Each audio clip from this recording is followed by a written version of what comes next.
welcome to Storytime at the Goshen County Library.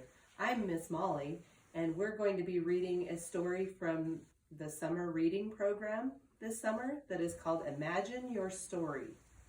This one is called There's a Dragon Downstairs by Hilary McKay and Amanda Harvey. What would you do if there was a dragon downstairs at your house?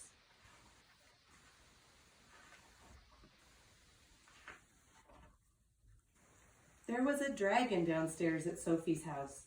Every night Sophie heard him. Every night he came, rattling through the cat flap, slinking to the living room, growing and growing in the dark. Sophie's dad said, "There is no dragon, not round here, not in this house." Sophie's mom said, "We'll go and look." They switched on all of the lights and looked in every room. No dragon. In the mornings, Sophie thought that perhaps there was no dragon. But at night, she could still hear him. It was very scary for Sophie, lying in bed, listening to the dragon rattle through the cat flap, slink to the living room, and grow in the dark. So one night, Sophie got out of bed, put on her suit of armor, picked up her shield and her large sword, and went downstairs to fight the dragon. Sophie tried to creep very quietly down the stairs. But you cannot creep quietly while dressed as a knight in a suit of armor with a shield and a very large sword. Sophie clattered down the stairs and into the living room. No dragon. In the morning, Sophie thought that was the end of the dragon downstairs. The suit of armor, the shield, and the very large sword had frightened him away.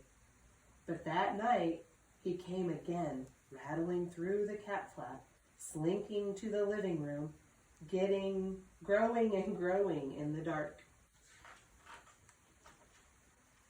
This time, Sophie did not put on her suit of armor. She did not want to fight the dragon, but she did get out her firefighter's helmet and her pump-action supersonic water squirter, because dragons breathe fire. Very dangerous, thought Sophie, breathing fire. And she went downstairs to put the dragon out. Sophie tried to creep very quietly down the stairs, but you cannot creep with a firefighter's helmet and a pump-action supersonic water squirter. Sophie splashed downstairs and into the living room. No dragon. Oops. In the morning, Sophie thought that was the end of the dragon downstairs. The firefighter's helmet and the pump-action supersonic water squirter had frightened him away.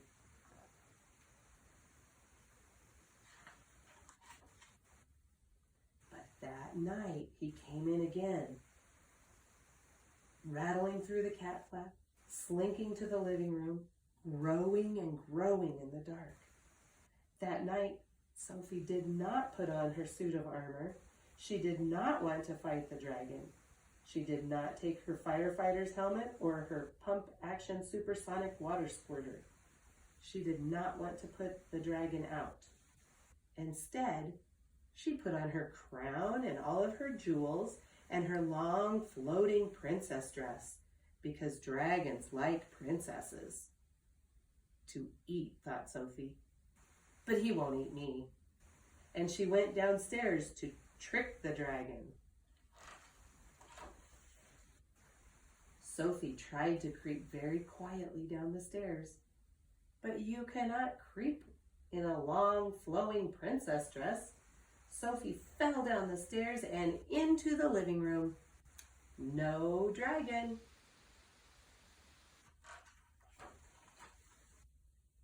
In the morning, Sophie thought, "Poor dragon. He thinks I'm a pretend princess who has come to trick him. He thinks I'm a firefighter who has come to put him out. He thinks I am a knight in shining armor who has come to fight him. He He doesn't know. I'm Sophie.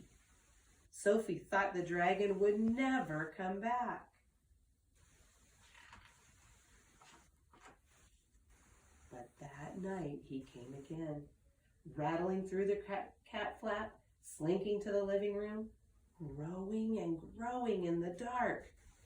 This time, Sophie did not put anything on. She crept downstairs very quietly, barefoot, in the dark, soundlessly to the living room, gently, gently through the door. Are you ready? The dragon! Is it a dragon? Sophie looked at the dragon at last, and the dragon looked at Sophie, and they ran to each other like the best of friends. And they were both still there. In the morning. No dragon, just Sophie's cat. There are lots of other books at the library that you can use your imagination, just like Sophie used her imagination when she thought she heard a dragon. Make sure that you stop by and you can pick up some of the, there's some activities in your packet. There's some coloring pages. There's some activities like building a dragon. And then if you want to try and make some of the dragons, there will be some materials at the library that you can stop by and pick up. Thank you.